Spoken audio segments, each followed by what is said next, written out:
नमस्कार साथियों, advance classes के इस ऑनलाइन प्लेटफॉर्म पर आप सभी का हार्दिक स्वागत है। दोस्तों, मैं मनदीप सिंह आज आपके सामने उपस्थित हुआ हूं भारतीय संविधान का एक महत्वपूर्ण पाठ लेकर, मूल अधिकार लेकर। दोस्तों, आज हम बात करेंगे मूल अधिकारों की, भारतीय संविधान का भाग 3 मूल अधिकार। चलिए दोस्तों, बात करते हैं अपने आज के इस टॉपिक की, मूल अधिकार। मूल अधिकार या मौलिक अधिकार, मूल अधिकार या मौलिक अधिकार। दोस्तों मूल अधिकारों के जो प्रावधान हैं ये भारतीय संविधान के भाग 3 में किए गए हैं। मूल अधिकारों के प्रावधान भारतीय संविधान के भाग 3 में किए गए। दोस्तों, यदि बात करें अनुच्छेद की, तो मूल अधिकारों के जो प्रावधान है भारतीय संविधान के भाग 3 के अनुच्छेद 12 से लेकर 35 तक। दोस्तों, अनुच्छेद 12 से लेकर 35 तक मूल अधिकारों के प्रावधान किए गए हैं।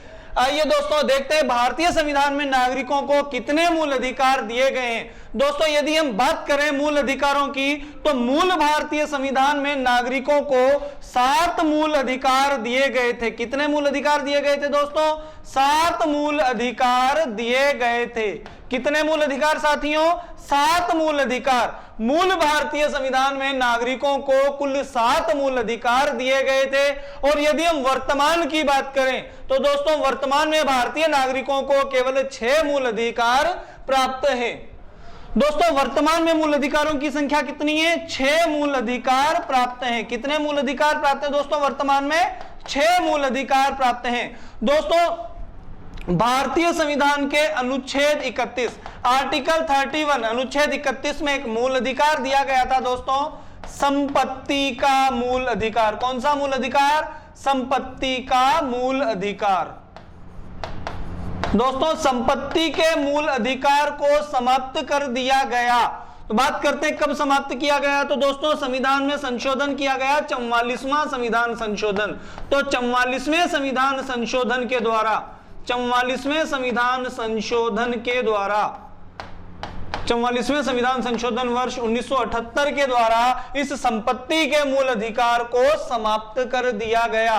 दोस्तों, अनुच्छेद 31 में आपको संपत्ति की स्वतंत्रता दी गई थी, या हमें संपत्ति की स्वतंत्रता प्राप्त थी, जिसे 44वें संविधान संशोधन के द्वारा समाप्त कर दिया गया। दोस्तों, मूल भारतीय संविधान में नागरिकों को 7 मूल अधिकार प्राप्त थे, जबकि वर्तमान में केवल 6 मूल अधिकार प्राप्त हैं। जो संपत्ति का मूल अधिकार था, इसे समाप्त कर दिया गया है। दोस्तों, प्रारंभ में 7 मूल अधिकार थे, संपत्ति के मूल अधिकार को समाप्त कर दिया गया। वर्तमान में यदि हम बात करें मूल अधिकारों की संख्या की, तो वर्तमान में भारतीय नागरिकों को केवल 6 ही मूल अधिकार प्राप्त हैं।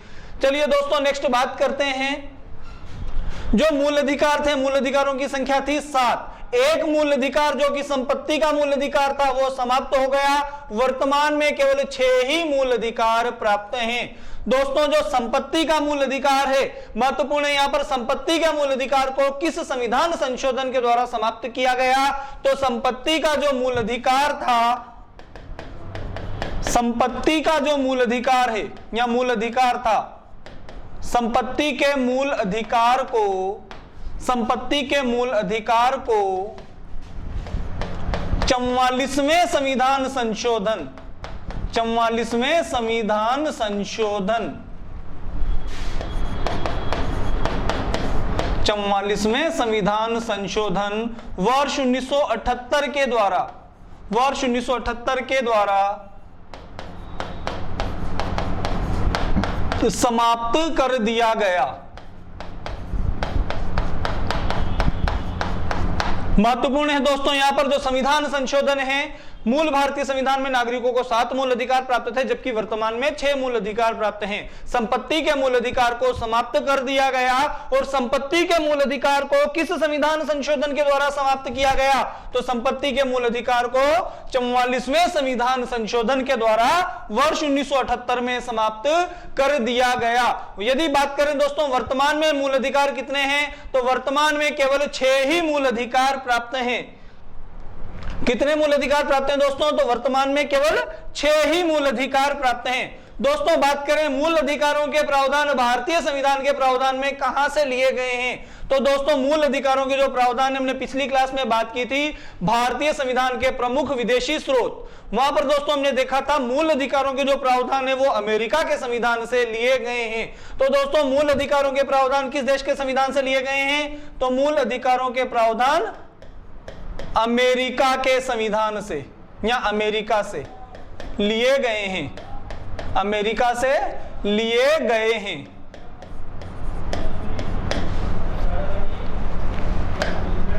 दोस्तों देखते हैं, हम बात करते हैं पहले मूल अधिकार की। तो भारतीय संविधान का जो पहला मूल अधिकार है वो है समानता का मूल अधिकार, समानता का मूल अधिकार।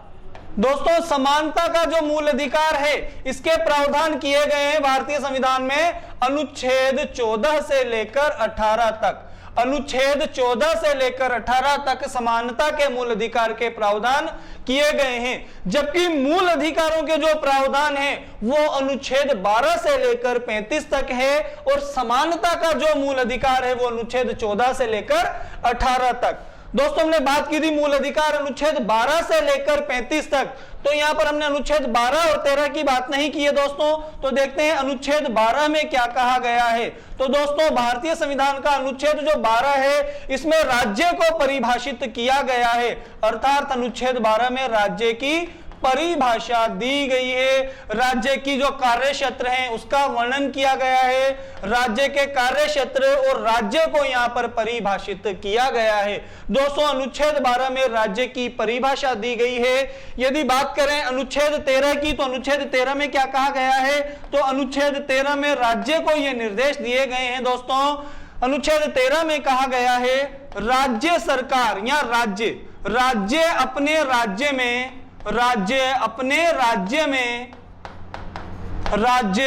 राज्य में नीतियों का निर्माण, नीतियों या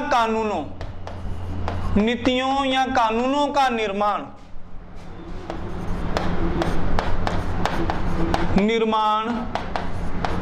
करते समय ध्यान रखे कि उसके द्वारा किसके द्वारा दोस्तों, उसके द्वारा से मतलब होगा यहां पर राज्य के द्वारा, राज्य अपने राज्य में नीतियों या कानूनों का निर्माण करते समय ध्यान रखे कि उसके द्वारा बनाई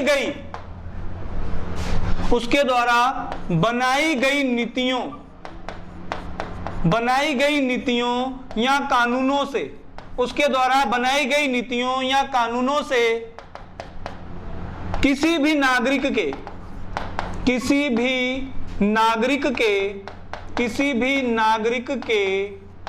मूल अधिकारों का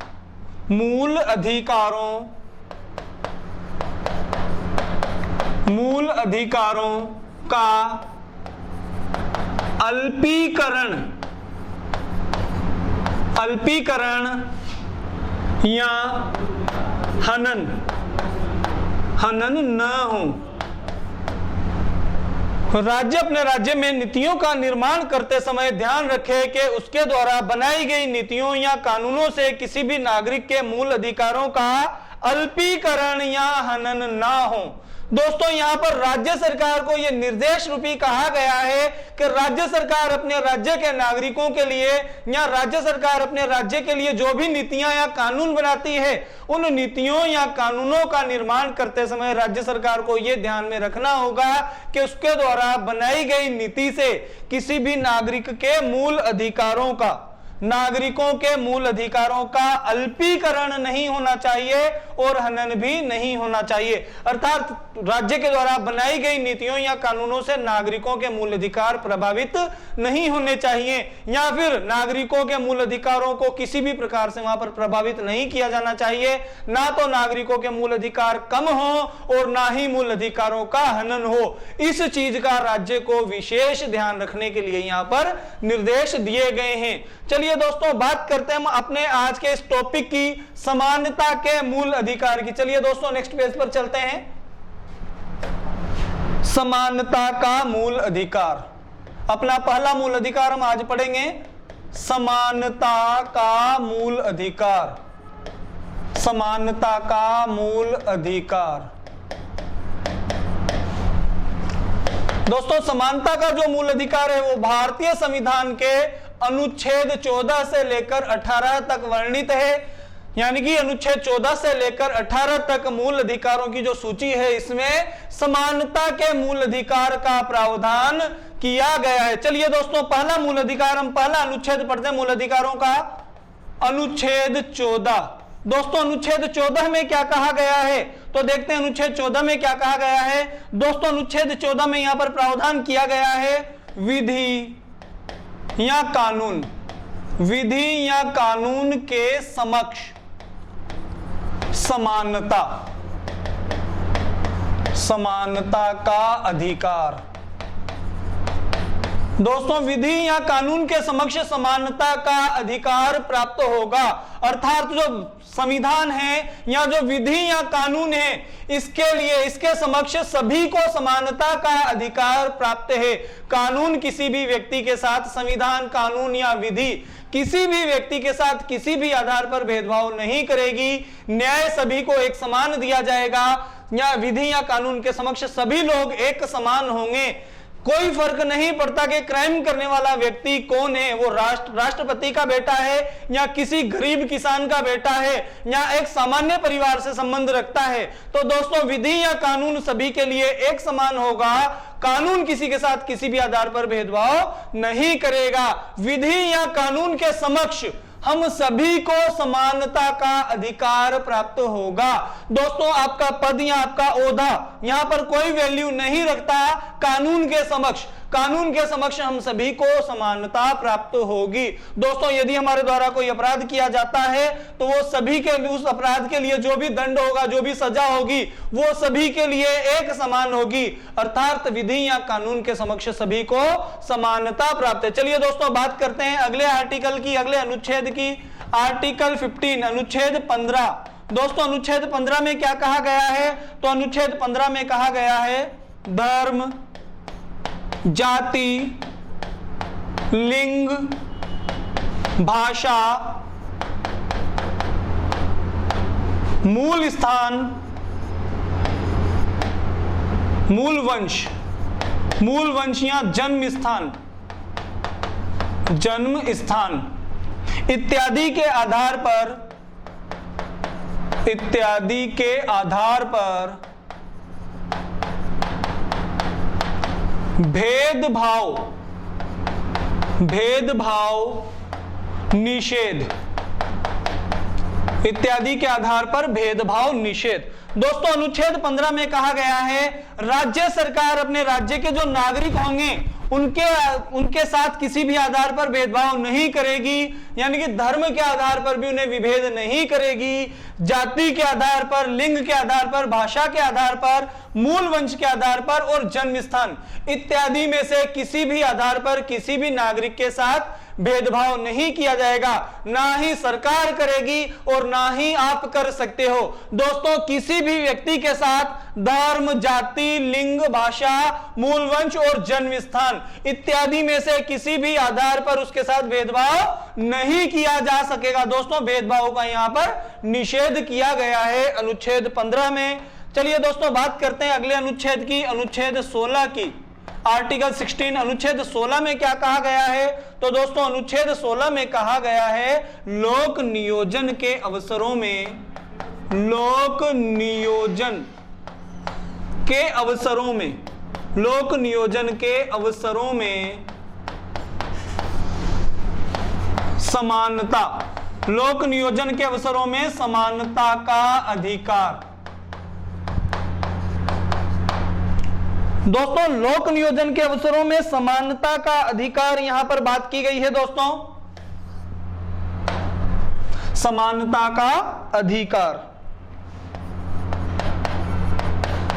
क्या है दोस्तों? ये लोक नियोजन के अवसरों में समानता का अधिकार सरकार के द्वारा जो भी योजनाएं या जिस प्रकार से जनता के कल्याण के लिए सरकार के द्वारा जो भी योजनाएं लाई जाएंगी, जो भी सरकार के द्वारा भर्तियां निकाली जाएंगी। दोस्तों बात करते हैं किस किस क्षेत्र में है, तो नौकरी प्राप्ति, नौकरी प्राप्ति के अवसर, नौकरी प्राप्ति के अवसर, पदोन्नति, पदोन्नति, पदच्युति,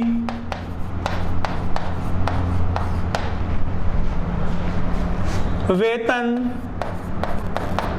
अवकाश इत्यादि।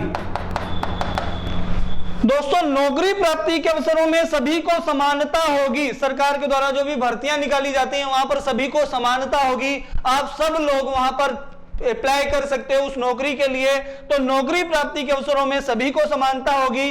पदोन्नति अर्थात प्रमोशन के संदर्भ में, आप नौकरी लग चुके हो, प्रमोशन कब होगा, कितने वर्ष बाद होगा, किस आधार पर होगा, तो दोस्तों इसमें भी सभी को समानता होगी। पदच्युति, पद से हटाने के लिए जो भी आधार होता है, तो दोस्तों पद से हटाने के लिए जो आधार होगा वो सभी के लिए एक समान होगा। वेतन, किसको वेतन कितना मिलेगा, तो दोस्तों यहां पर भी वेतन के संबंध में भी सभी को समानता होगी। और अवकाश, आपको कितने, एक वर्ष में या एक महीने में कितने दिन का अवकाश मिलेगा, तो अवकाश के संबंध में भी आप सभी को दोस्तों समानता होगी। लोक नियोजन के अवसरों में जो समानता का अधिकार है दोस्तों, इसके प्रावधान किए गए हैं अनुच्छेद 16 में। चलिए दोस्तों बात करते हैं नेक्स्ट आर्टिकल की, नेक्स्ट अनुच्छेद की। भारतीय संविधान का अनुच्छेद 17, आर्टिकल 17, अनुच्छेद 17। दोस्तों कई बार एग्जाम में यहां से सीधे सीधे तौर पर क्वेश्चन पूछा गया है अनुच्छेद 17 से। क्या है अनुच्छेद 17?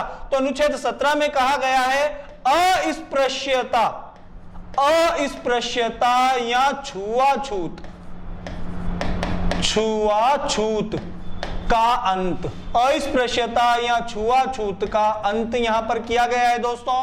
अनुच्छेद 17 में कहा गया है अस्पृश्यता या छुआछूत पर प्रतिबंध लगा दिया गया है या इसका अंत कर दिया गया है। किसी भी व्यक्ति के साथ अस्पृश्यता या छुआछूत नहीं की जाएगी।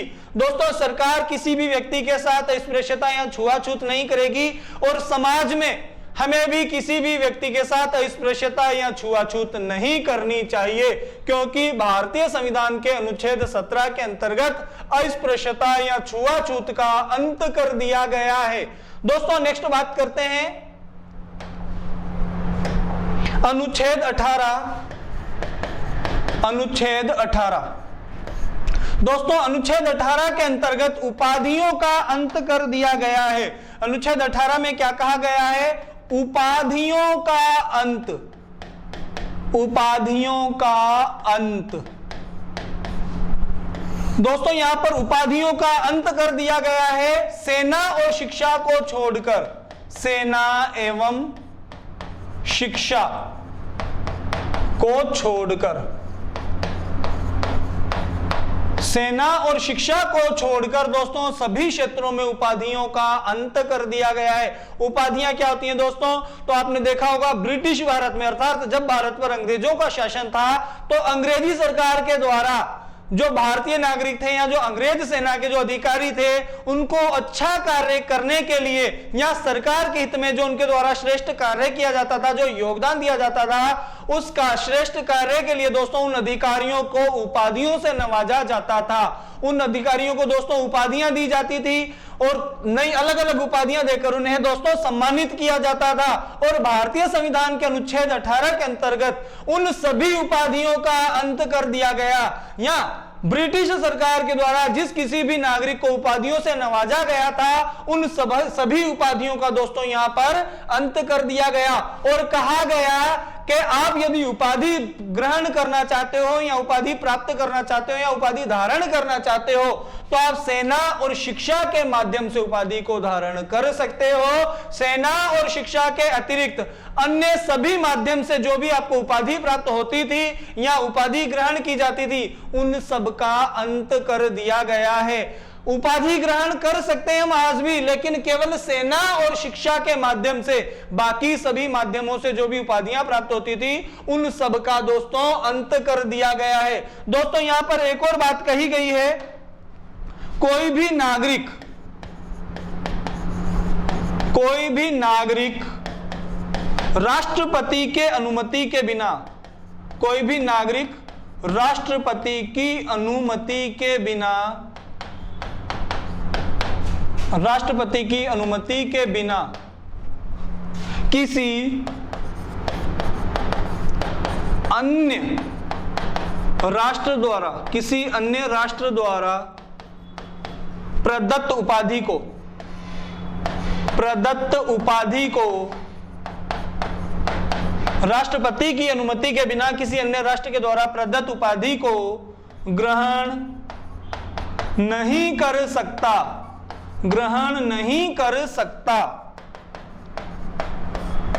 दोस्तों, यदि भारत का कोई नागरिक किसी दूसरे देश में जाकर निवास कर रहा है और वहां पर रहते हुए उसने, सपोज दैट कोई व्यक्ति किसी दूसरी कंट्री में चला गया और वहां पर रहते हुए उसने कोई श्रेष्ठ कार्य किया और उस कार्य के उपलक्ष्य में वहां की सरकार उस व्यक्ति को किसी सम्मान से या किसी उपाधि से नवाजना चाहती है, तो भी वह व्यक्ति किसी दूसरे देश के द्वारा, किसी अन्य राष्ट्र के द्वारा प्रदत्त उपाधि को ग्रहण नहीं कर सकता। किसकी अनुमति के बिना? राष्ट्रपति की अनुमति के बिना। दोस्तों, यदि भारत का कोई नागरिक किसी दूसरे देश में अस्थायी नागरिक के तौर पर निवास कर रहा है और उस देश के द्वारा उस व्यक्ति को किसी उपाधि को, उस व्यक्ति को किसी उपाधि से नवाजा जाता है, तो वह व्यक्ति उपाधि को तब तक ग्रहण नहीं करेगा जब तक वो भारत के राष्ट्रपति से अनुमति नहीं ले लेता। अर्थात दोस्तों, राष्ट्रपति की अनुमति के बिना आप किसी दूसरे देश के द्वारा प्रदत्त उपाधि को भी ग्रहण नहीं कर सकते। और यदि आप भारत में रहकर उपाधि को ग्रहण करना चाहते हो तो केवल दो ही माध्यम है, सेना और शिक्षा।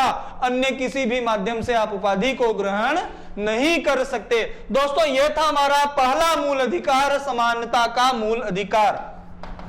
अनुच्छेद 14, अनुच्छेद 15, अनुच्छेद 16, अनुच्छेद 17 और अनुच्छेद 18। दोस्तों, ये हो गए 1, 2, 3, 4 और 5। दोस्तों, समानता के मूल अधिकार के प्रावधान किए गए हैं कुल 5 अनुच्छेदों में। अनुच्छेद 14 से लेकर 18 तक कितने मूल अधिकारों में समानता का मूल अधिकार दिया गया है दोस्तों? तो 5 अनुच्छेदों में समानता का मूल अधिकार दिया गया है। चलिए दोस्तों, बात करते हैं नेक्स्ट मूल अधिकार की।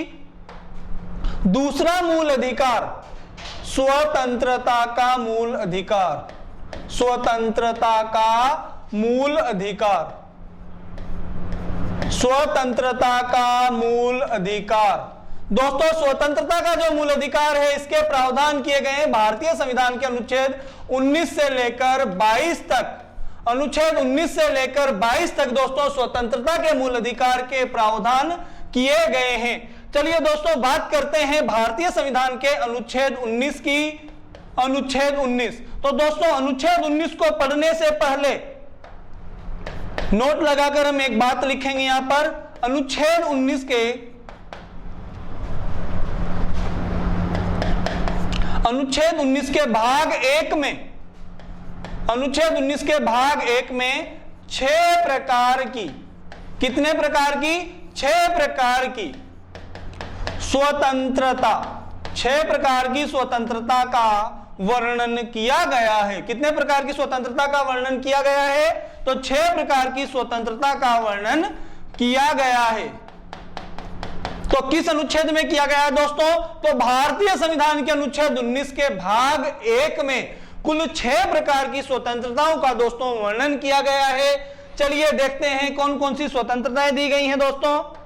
तो भारतीय संविधान का अनुच्छेद 19 का भाग 1, क बात करेंगे दोस्तों, क।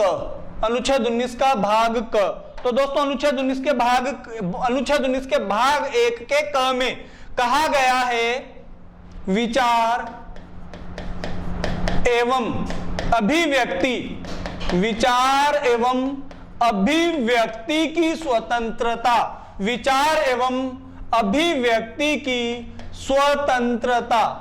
तो दोस्तों विचार और अभिव्यक्ति की जो स्वतंत्रता है, अर्थात भाषण एवं प्रेस, भाषण एवं प्रेस, भाषण एवं प्रेस की जो स्वतंत्रता है दोस्तों, इसका वर्णन किया गया है भारतीय संविधान के अनुच्छेद 1 के भाग क में। दोस्तों विचार और अभिव्यक्ति की स्वतंत्रता, आप अपने विचारों को लोगों के सामने रख सकते हो।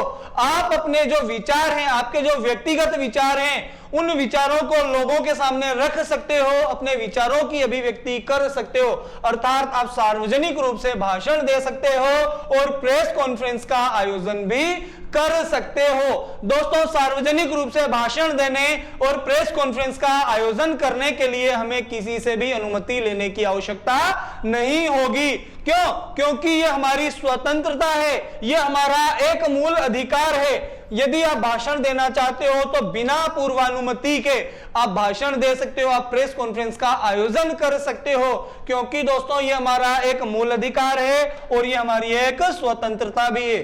चलिए दोस्तों, नेक्स्ट बात करते हैं भारतीय संविधान के अनुच्छेद 19 के भाग 1 के ख का। ख तो दोस्तों यहां पर कहा गया है शांतिपूर्वक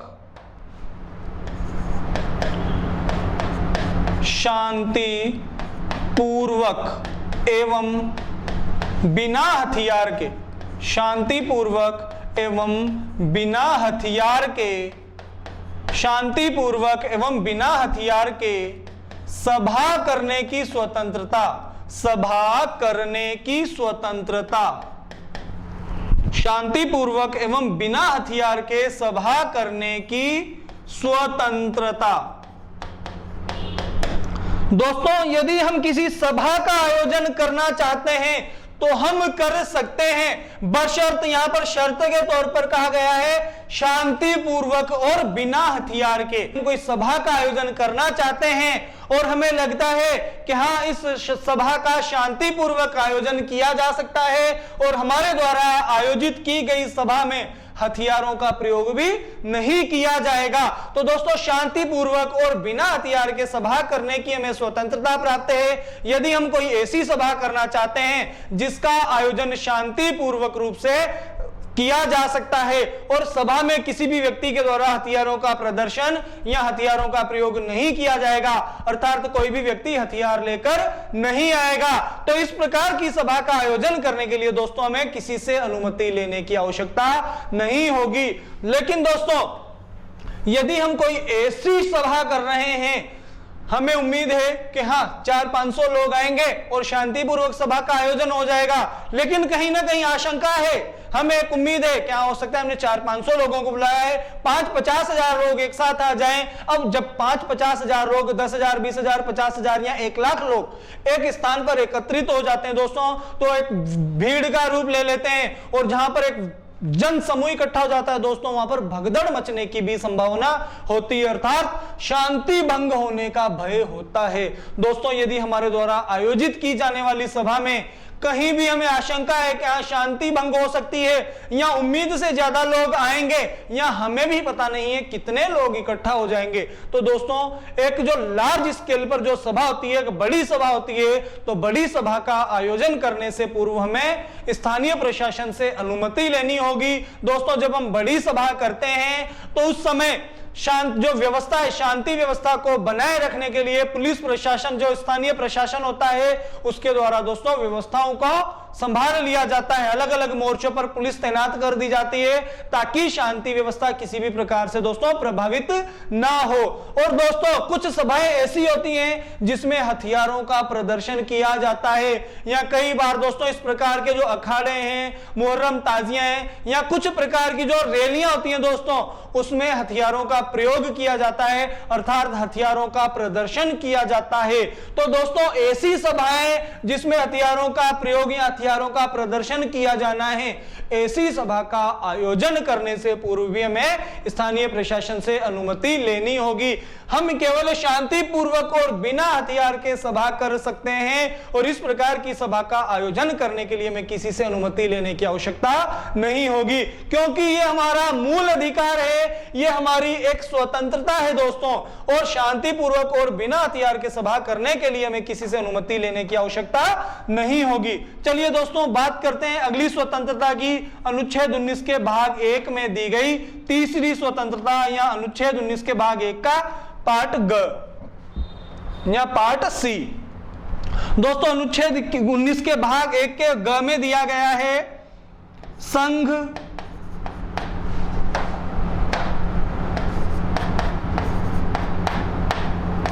समुदाय, संघ, समुदाय एवं संघ समुदाय एवं सहकारी समितियां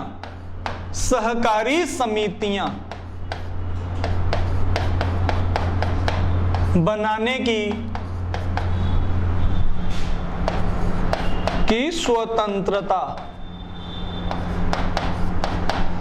दोस्तों, संघ समुदाय एवं सहकारी समितियां जो होती हैं, इनका निर्माण करने से पूर्व या गठन करने की जो है ये हमें स्वतंत्रता है। दोस्तों, यदि हम किसी प्रकार का कोई संघ समुदाय या सहकारी समिति बनाना चाहते हैं तो हम बना सकते हैं बिना परमिशन लिए। लेकिन दोस्तों, यहां पर एक और प्रावधान होता है।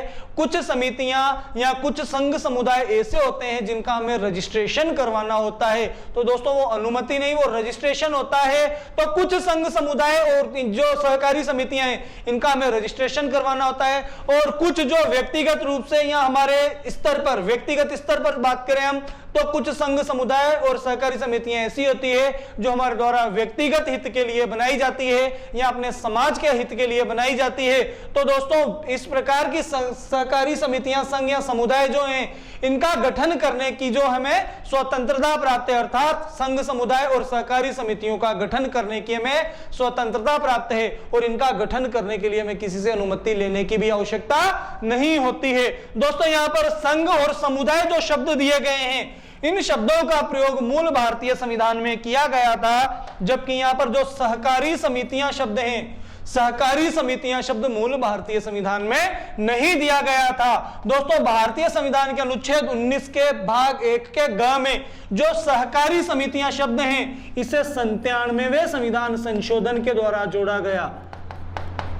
किस संविधान संशोधन के द्वारा दोस्तों? 97वें संविधान संशोधन के द्वारा जोड़ा गया था। चलिए दोस्तों, बात करते हैं भारतीय संविधान के अनुच्छेद 19 के भाग 1 के घ की।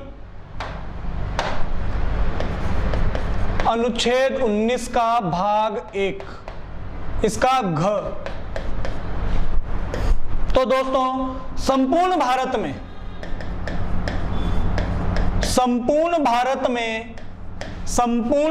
में किसी भी स्थान पर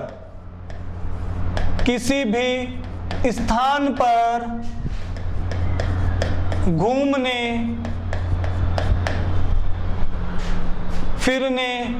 फिरने, यात्रा, भ्रमण या विचरण की स्वतंत्रता।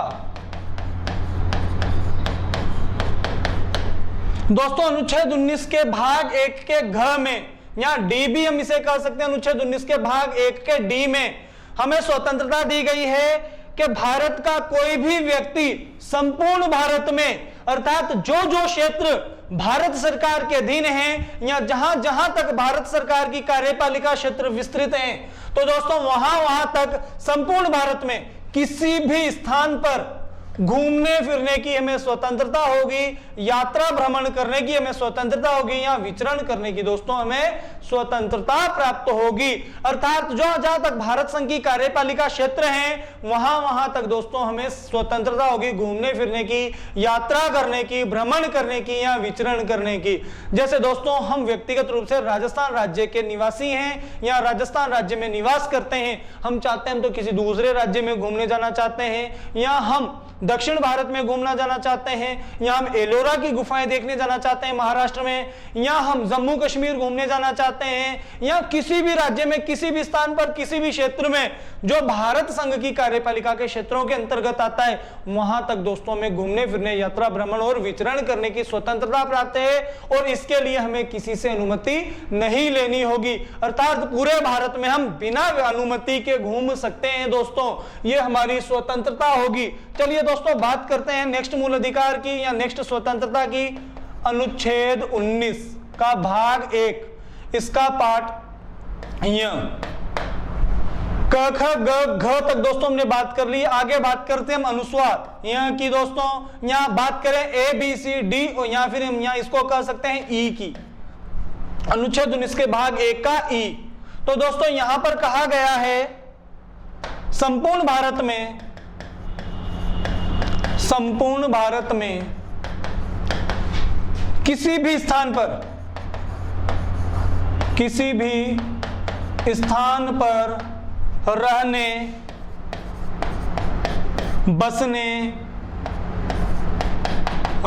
बसने अथवा स्थायी निवास की स्वतंत्रता। दोस्तों स्वतंत्रता है यहां पर संपूर्ण भारत में किसी भी स्थान पर रहने की, वहां पर निवास करने की या स्थायी निवास करने की।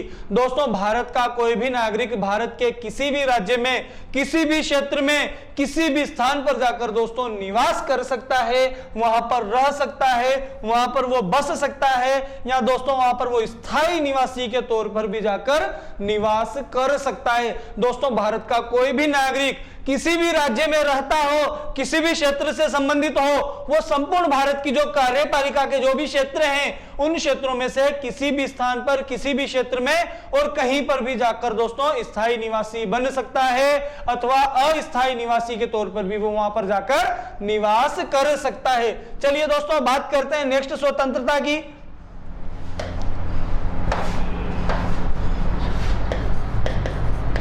अनुच्छेद 19 का भाग 1 च।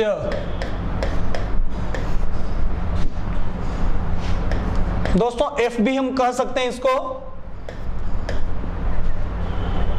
तो दोस्तों यहां पर कहा गया था वर्तमान में स्वतंत्रता को समाप्त किया गया है। दोस्तों अनुच्छेद 19 के भाग 1 के च में कहा गया है संपत्ति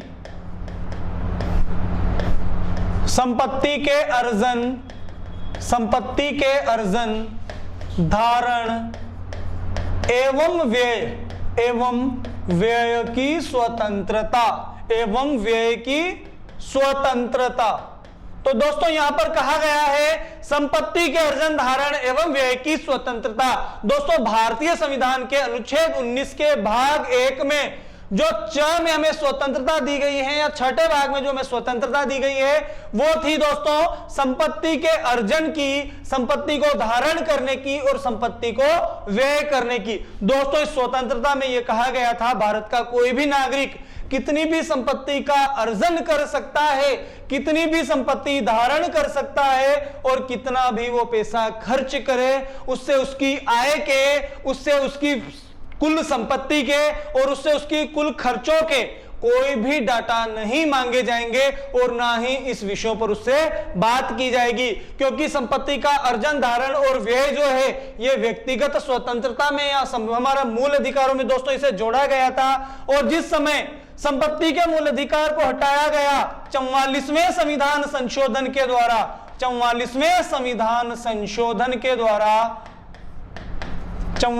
संविधान संशोधन कब हुआ था दोस्तों? तो वर्ष 1978 में हुआ था। और 44वें संविधान संशोधन अधिनियम वर्ष 1978 के द्वारा संविधान के अनुच्छेद 19 के इस भाग में दी गई स्वतंत्रता को समाप्त कर दिया गया। दोस्तों पहले तो ये एक स्वतंत्रता थी, आप कितना भी पैसा कमाओ आपसे कोई नहीं पूछेगा, कितना भी कमाओ, चाहे से आप कुछ भी कमाओ, कितना भी कमाओ, आप बोरियां भर भर के घर में अर्जन कितना भी कमाओ, आपसे कोई नहीं पूछेगा, कितना भी धारण करो, कितना भी पैसा आप अपने पास स्टॉक कर सकते हो, कितना भी पैसा आप घर पे रख सकते हो और कितना भी पैसा आप खर्च कर सकते हो, कोई आपसे आपके आय व्ययों का ब्यौरा नहीं मांगेगा। लेकिन दोस्तों 44वें संविधान संशोधन के द्वारा इस स्वतंत्रता को समाप्त कर दिया गया।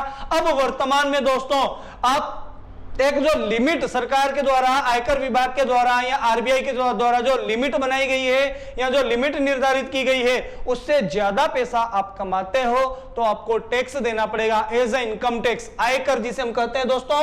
तो जो निर्धारित किया गया है उससे ज्यादा आप पैसा कमाते हो या जो निर्धारित मापदंड है उससे ज्यादा आपकी आय है तो आपको इनकम टैक्स देना पड़ेगा।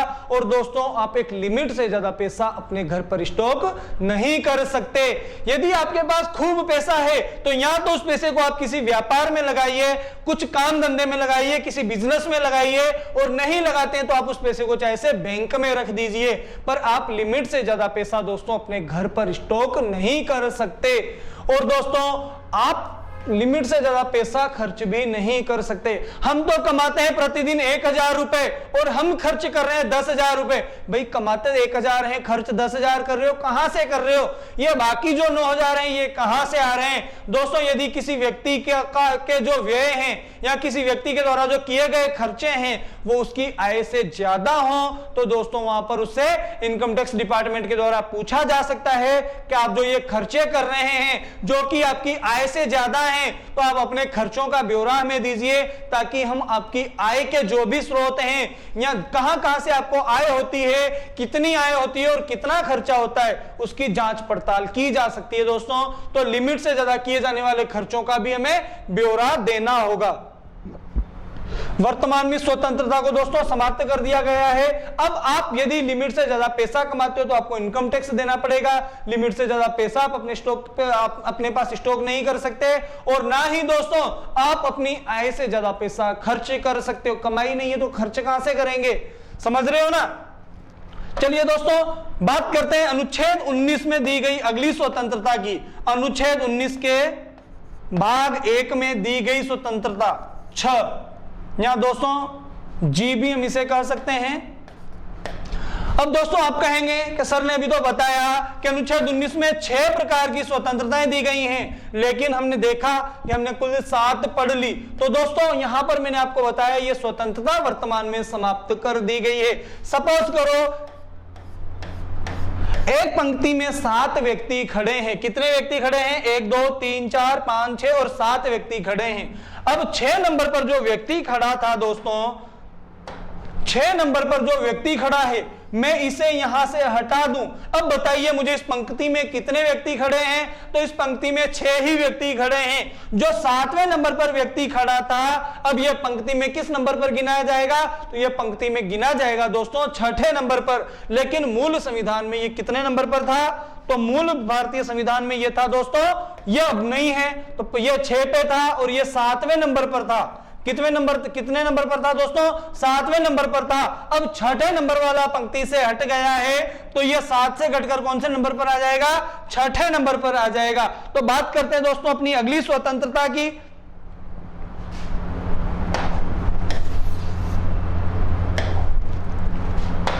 इसमें क्या कहा गया है दोस्तों? अनुच्छेद 19 के भाग 1 के 6 में क्या कहा गया है? तो यहां पर कहा गया है व्यापार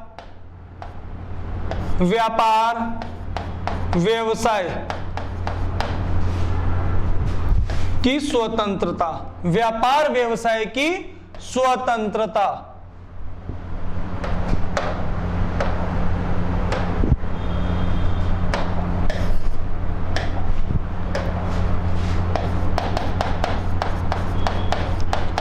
दोस्तों प्रत्येक व्यक्ति को अपने परिवार की आजीविका चलाने के लिए अपनी इच्छा अनुसार अपने व्यापार और व्यवसाय को पसंद करने की या व्यापार और व्यवसाय को करने की उसे स्वतंत्रता होगी। दोस्तों जैसे प्राचीन काल में जो वर्ण व्यवस्था थी उसके अंतर्गत होता था कि कोई ब्राह्मण का बेटा है वो शिक्षा देने का कार्य करेगा, कोई नाई का बेटा है वो बाल काटने का कार्य करेगा, कोई किसान का बेटा है वो खेती करेगा, क्षत्रिय का बेटा है वो सेना में जाएगा, जो वैश्य का या शूद्र का बेटा है वो इनकी सेवा करेगा। तो दोस्तों इस प्रकार से जो वर्ण व्यवस्था थी उसको समाप्त कर दिया गया है।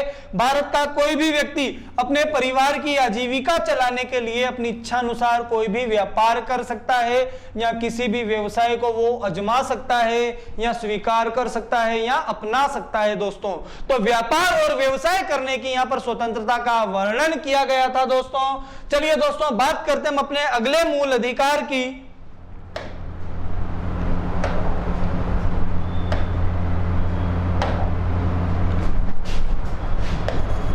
अनुच्छेद 20।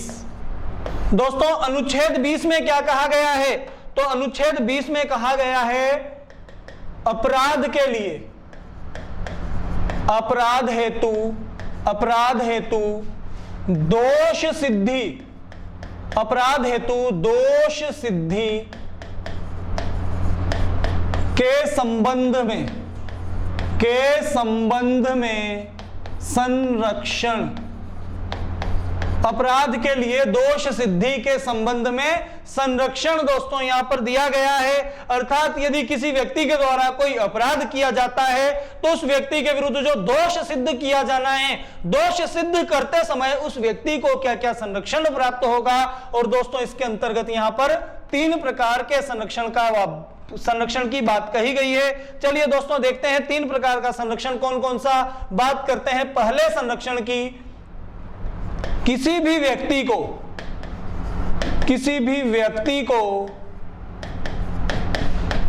स्वयं के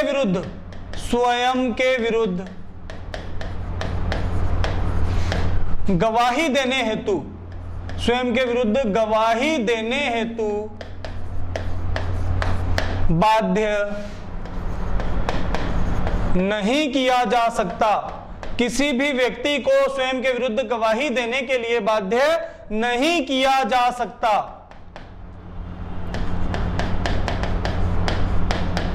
दोस्तों दूसरे प्रकार की जो यहां पर संरक्षण की बात की गई उसके बारे में देखते हैं। किसी भी व्यक्ति को एक अपराध के लिए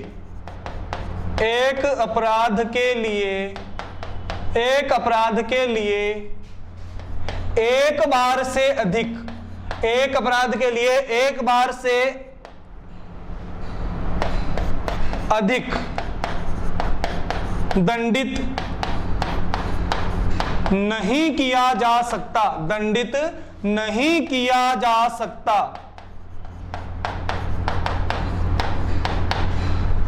तीसरे प्रकार का जो संरक्षण है दोस्तों वो यहां पर कहा गया है किसी भी व्यक्ति को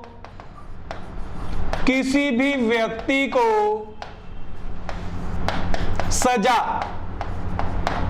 तब ही दी जा सकती है जब वह उस विशेष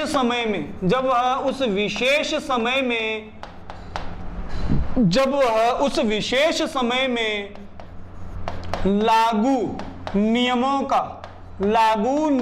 का उल्लंघन करे।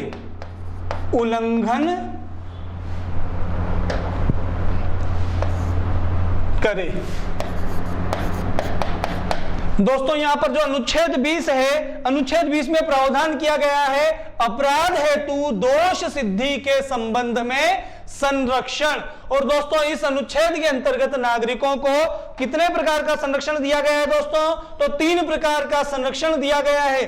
पहला यहां पर बात की गई है कि किसी भी व्यक्ति को स्वयं के विरुद्ध गवाही देने हेतु बाध्य नहीं किया जा सकता। स्वयं के विरुद्ध, सपोज दैट किसी व्यक्ति के द्वारा कोई अपराध किया गया है और दोस्तों उस अपराध के साक्ष्य नहीं मिले हैं, एविडेंस नहीं मिले हैं कि यह अपराध किस व्यक्ति के द्वारा किया गया है। तो दोस्तों कई बार क्या होता है, पुलिस शक के आधार पर किसी व्यक्ति को गिरफ्तार कर लेती है।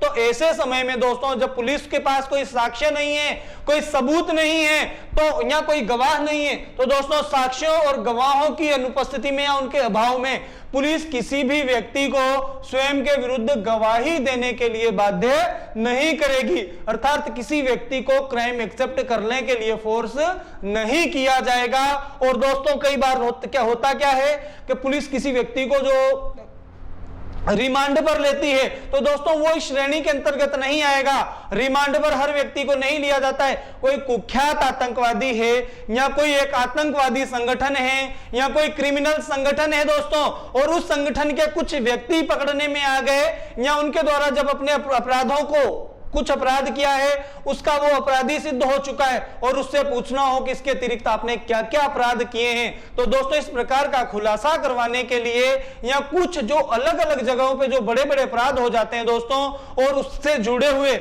कुछ लोग गिरफ्तार होते हैं तो उनसे दोस्तों पूछताछ करने के लिए व्यक्ति को रिमांड पर लिया जाता है। रिमांड पर लेना स्वयं के विरुद्ध गवाही देने के लिए बाध्य करना नहीं होता है दोस्तों। तो चलिए बात करते हैं दूसरी जो स्वतंत्रता, दूसरा जो संरक्षण दिया गया है, किसी भी व्यक्ति को एक अपराध के लिए एक बार से अधिक दंडित नहीं किया जा सकता।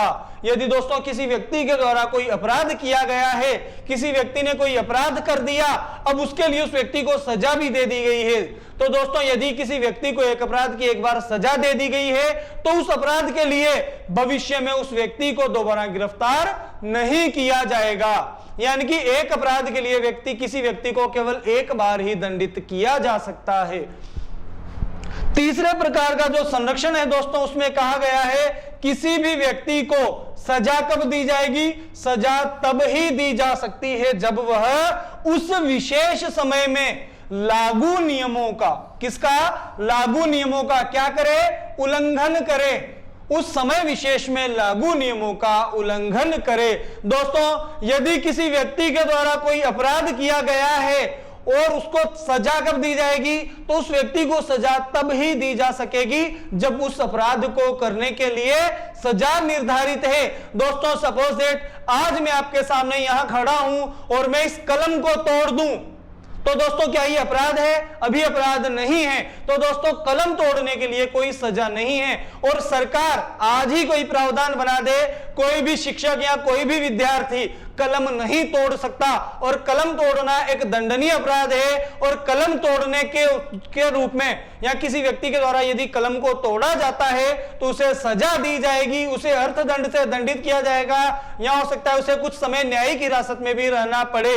तो दोस्तों यदि इस प्रकार के सरकार या किसी के द्वारा प्रावधान बना दिए जाते हैं, अर्थात किसी भी कार्य को अपराध की श्रेणी में रख दिया जाता है, तो फिर उसके बाद ही उस अपराध के लिए सजा दी जा सकती है। तो दोस्तों किसी भी व्यक्ति को सजा कब दी जाएगी? सजा तब दी जाएगी जब उस समय विशेष में, समय विशेष से तात्पर्य हो जाएगा जिस समय उसके द्वारा वो कार्य किया गया है या वो क्राइम किया गया है, और उस समय जो नियम है, उस समय क्या क्या नियम थे, उस समय जो नियम बनाए गए हैं, उन नियमों का उल्लंघन करने की एवज में उस व्यक्ति को सजा दी जा सकती है। लेकिन किसी व्यक्ति के द्वारा जब कोई क्राइम किया गया है और उस समय उस कार्य को या जो उसके द्वारा क्राइम किया गया है, उस क्राइम को अपराध की श्रेणी में नहीं रखा गया है और उसके लिए किसी भी सजा का प्रावधान नहीं किया गया है, तो दोस्तों उस व्यक्ति को सजा नहीं हो सकती।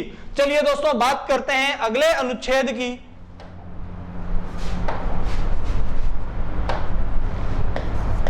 अनुच्छेद 21 प्राण एवं दैहिक स्वतंत्रता। प्राण एवं दैहिक स्वतंत्रता का अधिकार।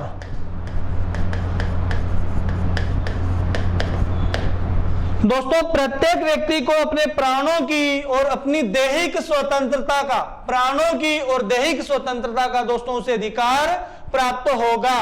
प्रत्येक व्यक्ति को अपने प्राणों की रक्षा करने का अधिकार प्राप्त है और प्रत्येक व्यक्ति को अपनी दैहिक स्वतंत्रता का भी अधिकार प्राप्त होगा। किसी भी व्यक्ति के द्वारा किसी भी व्यक्ति से उसके प्राण नहीं छीने जा सकते और ना ही उसकी दैहिक स्वतंत्रता का हनन किया जा सकता है। दोस्तों अर्थात आप किसी भी व्यक्ति को मार नहीं सकते, उन प्राणों की स्वतंत्रता का आप हनन नहीं कर सकते। प्राणों की रक्षा करना और प्राणों की स्वतंत्रता का उसे अधिकार प्राप्त होगा। आप किसी भी व्यक्ति के जो प्राण हैं इस स्वतंत्रता का हनन नहीं कर सकते और ना ही उस व्यक्ति की दैहिक स्वतंत्रता का हनन कर सकते हो। दोस्तों दैहिक स्वतंत्रता से तात्पर्य हो जाएगा कि आप किसी भी व्यक्ति को पकड़कर आप घर में बंद नहीं कर सकते, क्योंकि उसकी देह की स्वतंत्रता उसको प्राप्त है। उसकी इच्छा है वो कहीं भी जाए, कहीं भी घूमे फिरे या कुछ भी कार्य करे, आप उसकी दैहिक स्वतंत्रता का हनन नहीं कर सकते और ना ही आप किसी व्यक्ति से उसके प्राण छीन सकते हो। दोस्तों यहां पर एक बात और कही गई है, किसी भी व्यक्ति से विधि या कानून, विधि या कानून के द्वारा,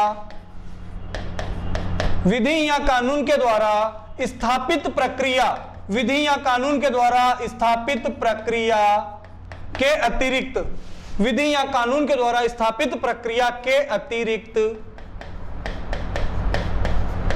अन्य किसी भी माध्यम से, अन्य किसी भी माध्यम से,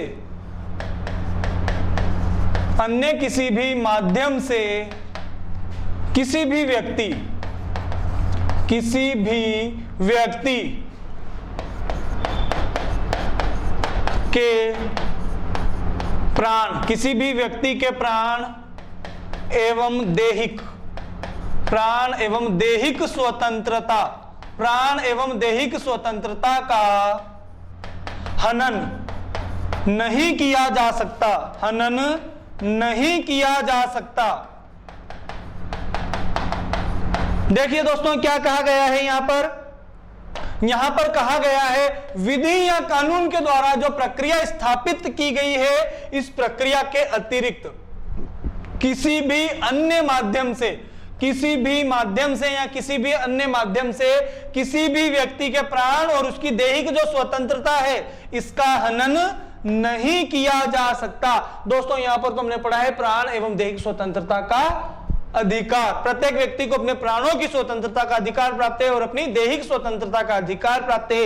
लेकिन हमने देखा है कई बार कुछ जो क्रिमिनल्स होते हैं उनको फांसी की सजा दी जाती है, तो दोस्तों उनके प्राणों की जो स्वतंत्रता है उसका हनन किया जाता है, अर्थात उन्हें मृत्यु दंड से दंडित किया जाता है। दोस्तों तो जो प्राणों की स्वतंत्रता है वो फांसी की सजा देकर किसी व्यक्ति की मृत्यु कर दी जाती है, या किसी व्यक्ति की को फांसी देकर उसकी जीवन लीला को समाप्त कर दिया जाता है, या किसी व्यक्ति के द्वारा कोई क्राइम किया गया तो उस व्यक्ति को गिरफ्तार करके पुलिस के द्वारा जेल में बंद कर दिया जाता है। तो जेल में बंद करना क्या होगा दोस्तों, तो वहां पर व्यक्ति की दैहिक स्वतंत्रता का तो हनन हो रहा है, वो अपनी इच्छानुसार कहीं भी नहीं जा सकता, अपनी इच्छानुसार कोई भी कार्य नहीं कर सकता, उसकी जो जीवन शैली है वो उसकी इच्छानुसार नहीं होगी।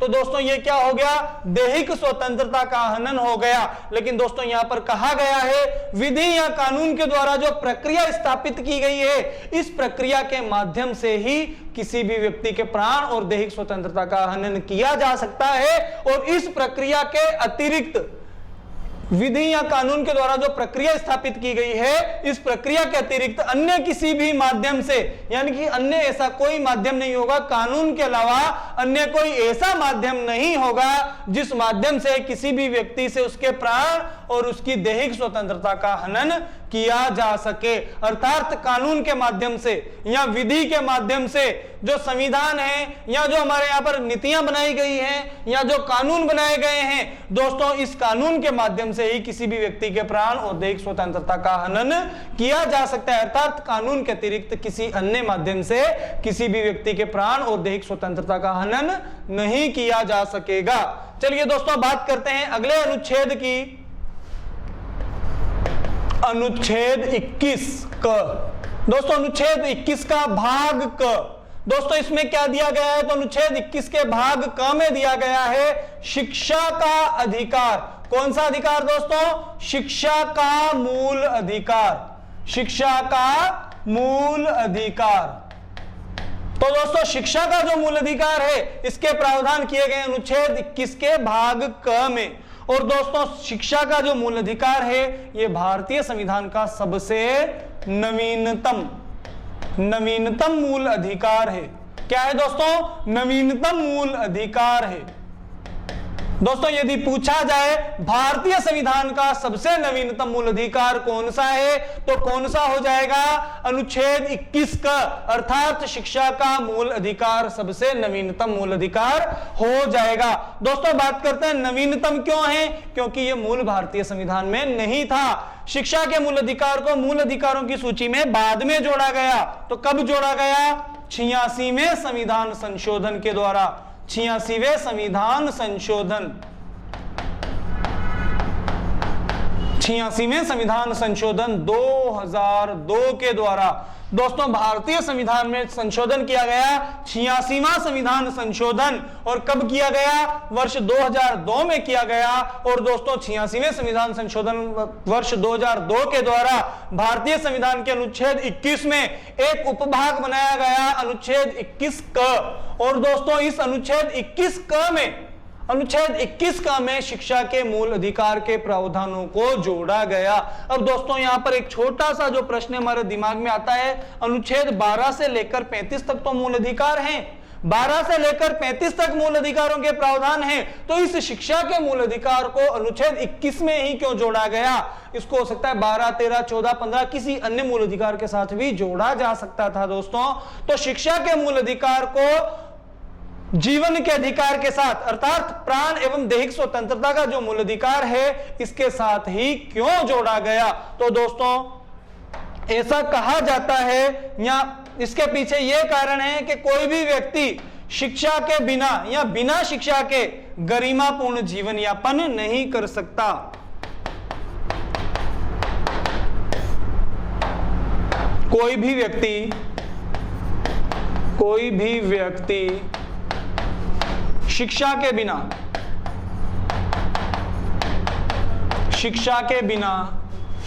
गरिमापूर्ण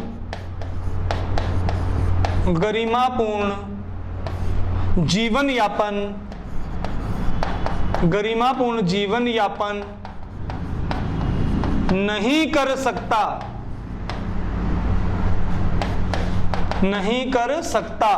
इसलिए दोस्तों शिक्षा के मूल अधिकार को जीवन के अधिकार के साथ अर्थात प्राण एवं दैहिक स्वतंत्रता के साथ जोड़ा गया था साथियों। अर्थात जब कोई भी व्यक्ति बिना शिक्षा के एक अच्छा जीवन यापन नहीं कर सकता, अर्थात शिक्षा जीवन जीने के लिए एक अभिन्न अंग होगा या एक मूलभूत अंग होगा। इसलिए शिक्षा के मूल अधिकार को जीवन के मूल अधिकार के साथ जोड़ा गया। तो दोस्तों यहां पर प्रश्न बनता है, शिक्षा के मूल अधिकार के प्रावधान किस अनुच्छेद में किए गए हैं? तो अनुच्छेद 21 का में शिक्षा के मूल अधिकार के प्रावधान किए गए हैं। और सबसे नवीनतम मूल अधिकार कौन सा है? तो शिक्षा का मूल अधिकार सबसे नवीनतम मूल अधिकार है। शिक्षा के मूल अधिकार को किस संविधान संशोधन के द्वारा जोड़ा गया? तो दोस्तों 86वें संविधान संशोधन के द्वारा शिक्षा के मूल अधिकार को मूल अधिकारों की सूची में जोड़ा गया। चलिए दोस्तों नेक्स्ट बात करते हैं इसके बारे में। शिक्षा का जो मूल अधिकार है, शिक्षा का मूल अधिकार, इसके अंतर्गत प्रावधान क्या किए गए हैं? तो शिक्षा के मूल अधिकार के अंतर्गत 6 से लेकर 14 वर्ष आयु वर्ग के बालकों को 6 से लेकर 14 वर्ष आयु वर्ग के बालकों का तात्पर्य दोस्तों बालक और बालिकाओं दोनों से होगा। विद्यार्थी भी कह सकते हैं हम 6 से लेकर 14 वर्ष आयु वर्ग के विद्यार्थियों, बालक और बालिकाओं दोनों होगा दोस्तों। यहां पर 6 से लेकर 14 वर्ष आयु वर्ग के बालकों को प्राथमिक शिक्षा, कौन सी शिक्षा? तो प्राथमिक शिक्षा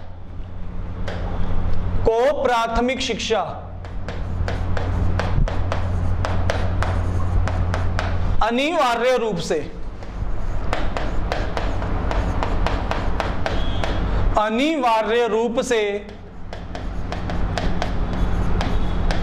उपलब्ध करवाना। दोस्तों 86वें संविधान संशोधन के द्वारा यह नियम बनाया गया कि राज्य सरकार अपने राज्य में 6 से 14 वर्ष आयु वर्ग के जो बालक हैं उन्हें प्राथमिक शिक्षा अनिवार्य रूप से उपलब्ध करवाने के लिए प्रावधान बनाए।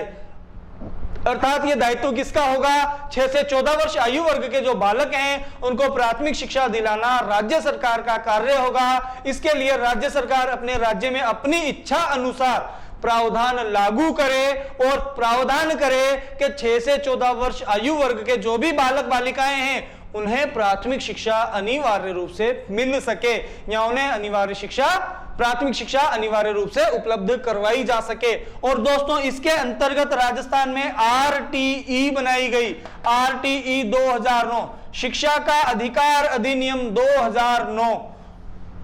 तो दोस्तों शिक्षा का अधिकार अधिनियम 2009 के माध्यम से राजस्थान सरकार के द्वारा राजस्थान राज्य के सभी बालकों को जो कि 6 से 14 वर्ष आयु वर्ग से संबंधित हैं, इस आयु वर्ग के बालकों को प्राथमिक शिक्षा उपलब्ध करवाने के लिए ये आरटीई 2009 बनाया गया। दोस्तों चलिए बात करते हैं साथियों अगले मूल अधिकार की या अगले अनुच्छेद की।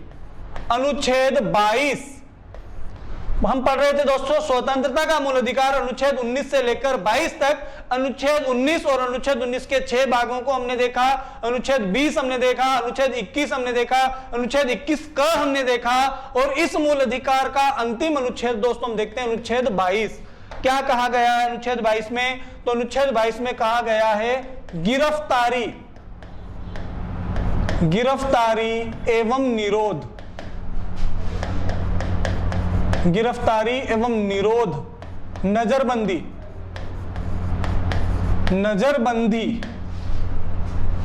के संबंध में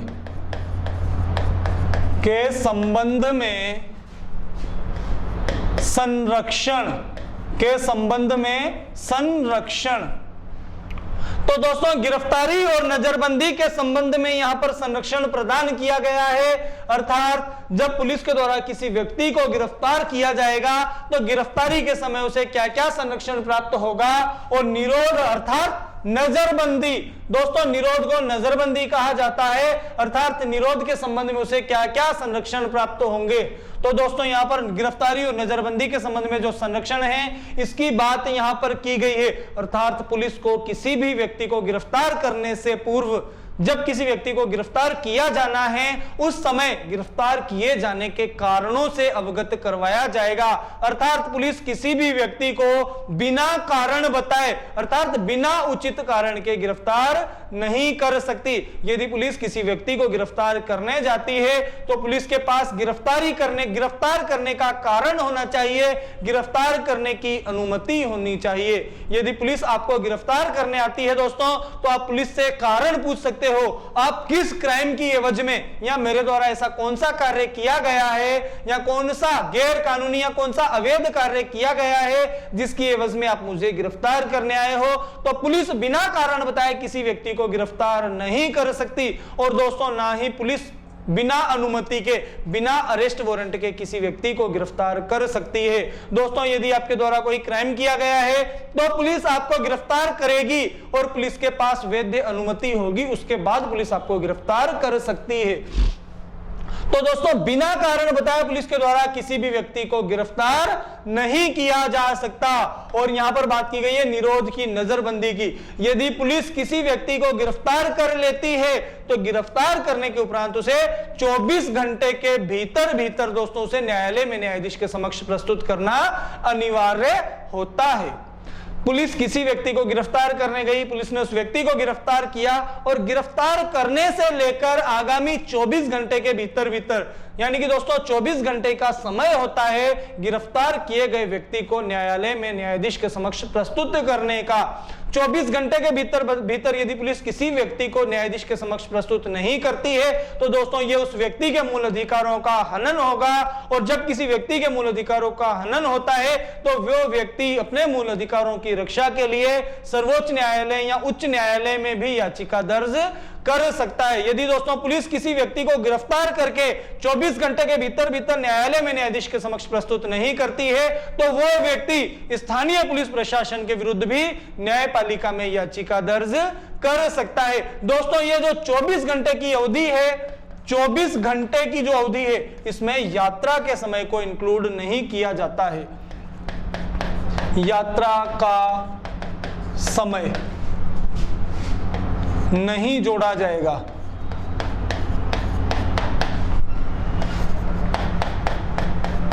यात्रा के समय को दोस्तों इसमें नहीं जोड़ा जाएगा। यहां सपोज कीजिए पुलिस किसी व्यक्ति को गिरफ्तार करने गई, कोई व्यक्ति जिसने राजस्थान में क्राइम किया है, वो यहाँ राजस्थान का नागरिक है और उसने यहाँ पर क्राइम किया है। अब वो यहाँ से भागकर चला गया दोस्तों, जम्मू कश्मीर जाकर रह रहा है, या वो दक्षिण भारत में चला गया, या वो भारत के किसी अन्य राज्य में जाकर दूर दराज वो निवास कर रहा है। और पुलिस को पता लगता है कि वो व्यक्ति वहां है तो दोस्तों पुलिस उस राज्य की सरकार पुलिस को लेकर, राजस्थान की जो पुलिस है, जो व्यक्ति जिस राज्य में जाकर छुपा हुआ है उस राज्य की पुलिस को साथ में ले जाकर उस व्यक्ति को गिरफ्तार करेगी और वहां पर जहां पर मुकदमा दर्ज किया गया है या जहां पर उसके खिलाफ एफआईआर दर्ज की गई थी या जहां पर उसके विरुद्ध मुकदमा चल रहा है वहां से संबंधित जो न्यायालय है उस न्यायालय में उसे प्रस्तुत किया जाएगा। और दोस्तों इस दौरान जो उसे वहां से यहां लाने की यात्रा का जो समय होगा वो इस 24 घंटे की अवधि में नहीं गिना जाएगा। अर्थात किसी व्यक्ति को गिरफ्तार करने के बाद जब उस व्यक्ति को स्थानीय न्यायालय में लाया जाता है और उसकी गिरफ्तारी दर्ज की जाती है, उसके बाद आगामी 24 घंटे के भीतर उस व्यक्ति को न्यायालय में न्यायाधीश के समक्ष प्रस्तुत करना अनिवार्य होता है। और दोस्तों यहां पर एक और प्रावधान किया गया है, पुलिस किसी महिला को गिरफ्तार करने जाएगी तो उसके साथ महिला कांस्टेबल होनी चाहिए। बिना महिला कांस्टेबल के पुलिस किसी व्यक्ति को, महिला को, यदि पुलिस किसी महिला को गिरफ्तार करने जाती है तो बिना किसी महिला कांस्टेबल के पुलिस किसी व्यक्ति को, किसी महिला को गिरफ्तार नहीं कर सकती दोस्तों। और किसी भी महिला को गिरफ्तार सूर्यास्त के पश्चात नहीं किया जा सकता। सूर्योदय और सूर्यास्त के मध्य का जो समय होता है, दिन का जो समय होता है, उसी अवधि में किसी महिला को गिरफ्तार किया जा सकता है। सूर्यास्त के पश्चात किसी महिला को गिरफ्तार नहीं किया जा सकता। आज की इस क्लास में दोस्तों इतना ही। कल फिर उपस्थित होऊंगा भारतीय संविधान का अगला मूल अधिकार लेकर। तब तक के लिए दोस्तों शुक्रिया, गुड बाय, धन्यवाद दोस्तों।